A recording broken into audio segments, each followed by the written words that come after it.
তো এ ধরনের ভিডিও আমি এডিট করার জন্য ভিডিও মেকার নামে একটি অ্যাপ আমি ইউজ করব। আপনারা চাইলে অন্য যেকোনো অ্যাপ ইউজ করতে পারেন।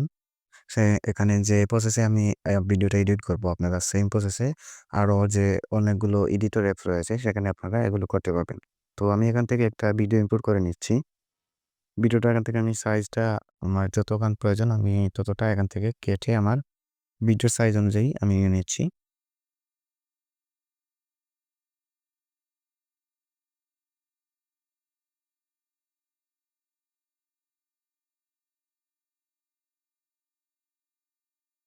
এবার আমরা এখান থেকে টিক মার্ক ক্লিক করে দেব। এবার ওকেতে প্রেস করব। আমাদের ভিডিওটা ইম্পোর্ট হয়ে যাবে। তারপর এখান থেকে আমরা ভিডিওটাকে প্রথমে প্লে করে দেখব যে আমাদের ভিডিওর অবস্থাটা কেমন। তার আগে আমরা এখান থেকে এটাকে ক্রপ করে নেই। আমাদের ইনস্টাগ্রামের সাইজ বা আপনাদের শর্ট ভিডিও যে এটা তৈরি করবেন সেটা যদি ইউটিউবে আপলোড করেন তাহলে ইউটিউবের শর্ট সাইজ বা ইনস্টাগ্রামে যদি আপলোড করেন ইনস্টাগ্রামের সাইজ দিয়ে এখান থেকে করে নেবেন। তো আমি এখান থেকে করে নিলাম। করে নেওয়ার পর এখান থেকে আমার ভিডিওর যে অরিজিনাল ভয়েসটা মানে ভলিউমটা রয়েছে বা সাউন্ডটা রয়েছে সেটা এখান থেকে আমরা একবারে 0% করে দিলাম। করে দেওয়ার পর এখানে যে আপনাদের ভিডিওটা প্লে করার পর যেখানে আমরা ট্রোল ফেস ইউজ করব সেটাকে আমরা এখান থেকে সিলেক্ট করে নেব। তারপর এখান থেকে এই ডান দিকে আসার পর এখানে ব্রিজ বলে একটি অপশন আছে। এটা কিন্তু অন্য যে এডিটিং অ্যাপ রয়েছে সেখানেও আপনারা মানে খোঁজাখুঁজি করলে পেয়ে যাবেন। তারপর বাকি যে অংশটা রবে সেটা এখান থেকে আমরা ডিলিট করে দেব। দেওয়ার পর এবার আমরা ভিডিওটাকে এখান থেকে প্লে করব। ভিডিওটা প্লে করার পর দেখতে পাচ্ছেন ইমেজটা একটু ফ্রিজ হয়ে গেছে।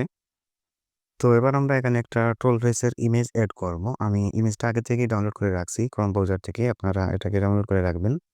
তো খুবই সহজে আপনারা এটাকে ডাউনলোড করে নিতে পারবেন। সার্চ করবেন ক্রোম ব্রাউজারে গিয়ে ট্রোল ফেস ইমেজ বলে, তারপর এরকম একটা গ্রিন ইমেজ আপনারা চয়েস করে নেবেন।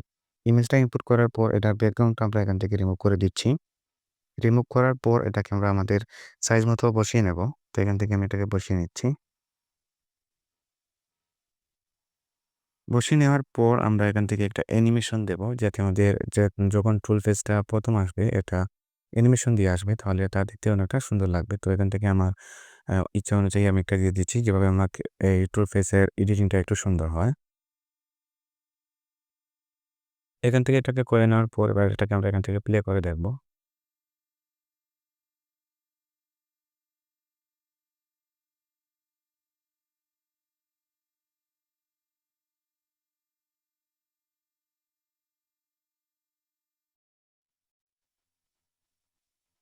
তো এবার এটাকে আমরা এখানে বসিয়ে নিলাম। এবার এখানে একটা টুল ফেসের সাউন্ড যে রয়েছে সেটা আমরা আগে থেকে ডাউনলোড করে রাখছি। এবার এটাকে এখানে ইনপুট করব।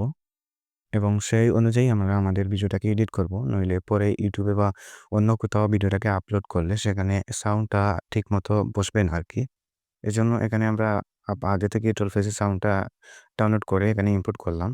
করার পর এটা এখানে আমাদের ভিডিও অনুযায়ী আরকি আমরা আমাদের সাউন্ডটাকে এখানে ঠিক জায়গায় বসিয়ে নেব। তো এবার আমরা এখান থেকে ১ম এ ভিডিওটাকে প্লে করি। তো এখান থেকে এটাকে আমরা এভাবে টেনে আমাদের যতখান প্রয়োজন আমরা ততটা এখানে নিয়ে আসলাম।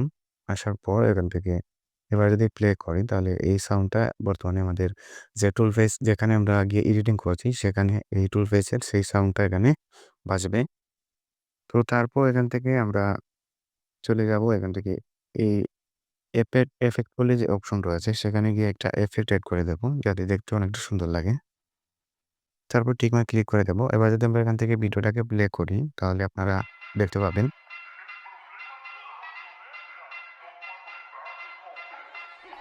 দেখতে পাচ্ছেন আমাদের ভিডিওটা টুল ফেস খুব সুন্দরভাবে হয়েছে। ভিডিওটাকে সেভ করার জন্য ডান দিকে উপরে তীরের মতো আইকনে ক্লিক করুন, তারপর সেভ এ ক্লিক